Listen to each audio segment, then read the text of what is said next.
All right, so I have Shane's 427 Vert that we just did a blower setup on.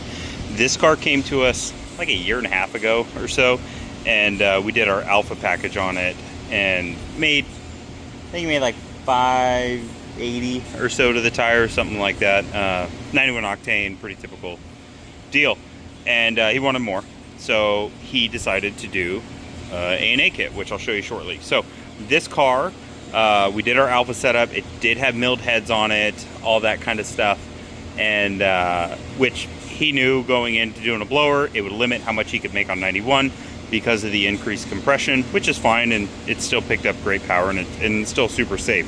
But let me show you under the hood. So first of all, I don't know if the camera really shows it, but this car is absolutely perfect. It is amazing. The 427 Verts are so cool.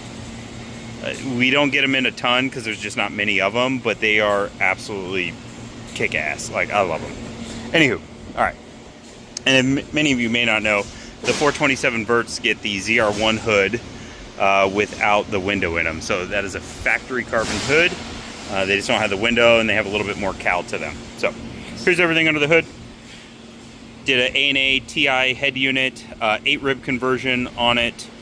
Innovators West 10% balancer, overdriven balancer, Mighty Mouse catch can, which it had a mild on it, and then we went to a wild -8, a little bit more crankcase venting for the power output. ID 1050X injectors. He also got our auxiliary fuel system, which I'll talk about in a second on that. It is a 3.8 upper pulley, and we did have to do a restrictor in it, which we wanted to get the torque up, which you'll see how well it did down low. And this car, it just drives absolutely incredible.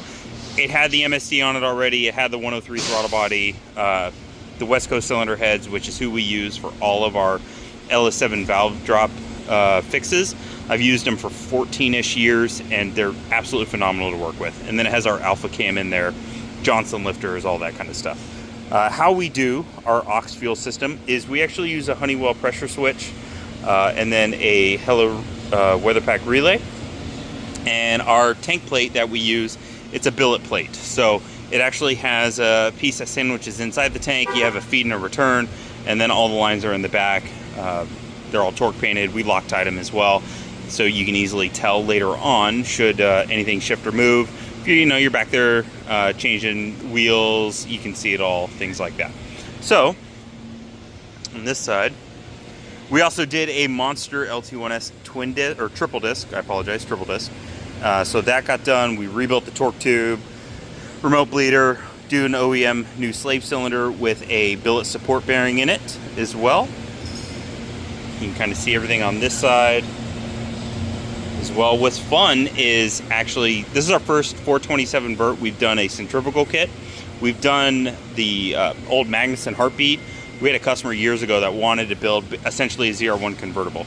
So this is the first 427 Vert we've done with an A&A kit or any Century kit, and there has to be a little bit more massage work done to fit those tubes because the hood actually comes in really big right there, and we'll touch that. So there's some work that has to be done with the radiator and the cradle to clear it, as opposed to the normal spacing you have to do. But that's it. Let me show you the graph on this thing. Gonna walk you through that. Okay, so here is the before and after. Okay, so we baselined it when it came in because, like I said, we hadn't seen it in a long time. And when we originally did it, it was in the winter, and now it's 111 degrees. It's like 109 by the dyno. And so it baselined this time 560, 503 torque. So down about 18 or 20-ish horsepower because of the heat, stuff like that is what it is. Now 672, 646. Keep in mind, these are milled heads, so we are very limited on octane, and this is on 5.5 pounds of boost. So you can see the torque before, the torque after, horsepower before, horsepower after. It's up like 150 in the middle. I mean, especially even down low. I mean, you just roll into it anywhere down low, and it's hilarious. I mean, by 3,000 RPMs, you're already up 100 foot-pounds of torque. So you don't have to wring this thing out for it to feel really good. Show you around it. That I'll fire it up real quick. We also did a C7 starter conversion in this. His starter was starting to not be super happy, which is a very common issue on C6s.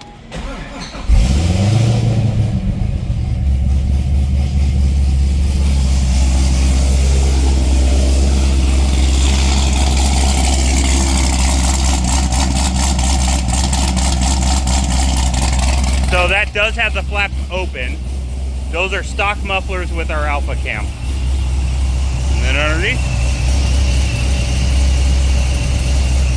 Yeah, let me know what you guys think. I will stitch in the dyno graph. But Shane, thanks for the repeat business, man. You're gonna love this thing.